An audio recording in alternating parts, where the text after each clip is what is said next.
Update muna nga tayo sa mundo ng basketball sa Gilas, Pilipinas at gayon na rin sa 33rd SEA Games. Ito nga breaking news, Amerika gumagawa ng batas na ipinagbabawal na ang dual citizenship.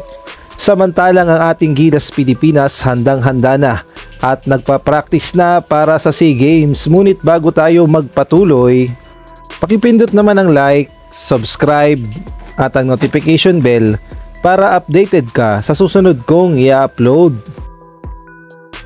Ayun nga sa report ay gumagawa na ang Amerika ng isang batas na naglalayon na pagbawalan na ang pagkakaroon ng dual citizenship at ito nga ang kanilang advisory at nakalagay nga yan sa website ng Philippine Embassy.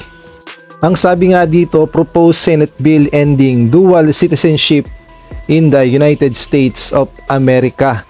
So may sinusulong nga silang batas patungkol nga sa dual citizenship at kung nakatira ka sa Amerika at nakatira ka din sa Pilipinas ay kailangan mo nang mamili kung saan ka ba talaga titira, sa Amerika ba o sa Pilipinas. Ngunit paglilinaw lang, pinag-aaralan pang mabuti ang batas na yan dahil hindi nga yan basta-basta, dahil buong mundo ang maapektuhan sa batas na yan, lalong-lalo na ang Pilipinas dahil alam nating lahat na napakaraming PhilAm sa Amerika na dual citizenship. Pagdating naman sa ating mga players na PhilAm ay malaking epekto rin yan dahil kailangan nga nilang mamili kung saan sila titira o saan sila maglalaro, sa Amerika o sa Pilipinas. Kaya naman kung sakaling may sulong ang batas na yan, ay yari ang mga PhilAm sa Gilas. At napakaganda na sana nang nangyayari sa Gilas program dahil nga sa bagong batas na pinanukala ng mga FIBA officials dahil nagkaroon nga sila ng pagpupulong. Pinag-usapan nila yung mangyayaring FIBA World Cup sa Qatar sa 2027 at natalakay din nila ang bagong rules ng FIBA eligibility rules o yung hagop rules, at dito nga ay sinabi nga nilang pwede nang maglaro yung mga nakakuha ng passport before 18. Kung dati before 16, ngayon before 18 na.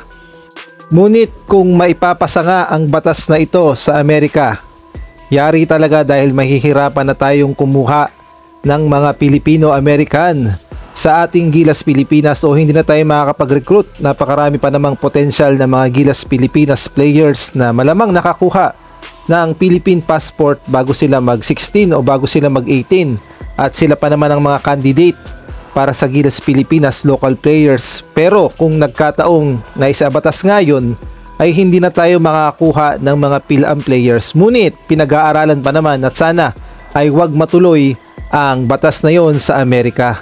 At sa ibang balita naman, handang-handa na ang ating Gilas Pilipinas 5v5 at 3x3. At dito nga makikita natin na puspusan na ang ginagawang paghahanda ng ating mga Gilas Pilipinas players at talaga namang desidido at kumpiyansang makukuha ang gintong medalya sa SEA Games sa Thailand. Samantalang narito naman ang schedule ng laban ng ating Gilas Pilipinas 5v5 sa December 14 nga sa ganap na 12:30 PM versus Malaysia, December 15 sa ganap na 12:30 PM versus Vietnam.